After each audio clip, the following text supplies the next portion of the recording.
14 years of Sivakarthikeyan ஸ்பெஷலா சிவகார்த்திகேயன் அவருடைய அடுத்த படத்துக்கான பூஜை இப்ப போட்டாச்சு.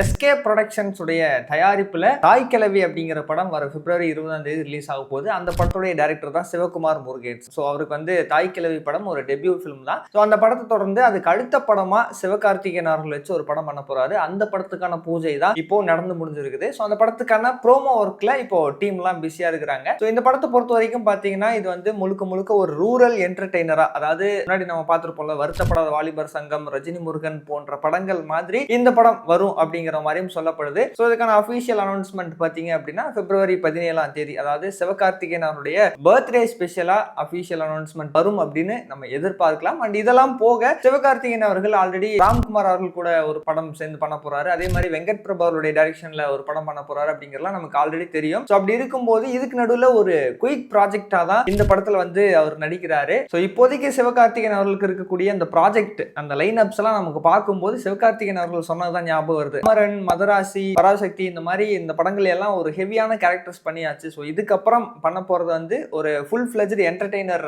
படங்கள் தான் பண்ணணும் அப்படிங்கறதுல நான் ரொம்ப தெளிவா இருக்கேன் அப்படிங்கிற மாதிரி சிவகார்த்திகேயன் அவர்கள் சொல்லியிருந்தாரு. ஸோ எனக்கு தெரிஞ்சு இப்ப அடுத்த லைன் அப்ல இருக்கிறது எல்லாமே ஒரு என்டர்டெய்னர் ஃபில்மா தான் இருக்கு. ஸோ அவருடைய அந்த கம்ஃபர்ட் ஜோனுக்குள்ள போறாரு அப்படின்னு தான் நினைக்கிறேன். ஸோ இப்போ நீங்க இதை பத்தி என்ன நினைக்கிறீங்க? சிவகார்த்திகேயன் அவருடைய அடுத்தடுத்த ப்ராஜெக்ட்டுக்குலாம் எந்த அளவுக்கு வெயிட் பண்றீங்க அப்படிங்கறத மறக்காம கமெண்ட் பாக்ஸ்ல சொல்லுங்க.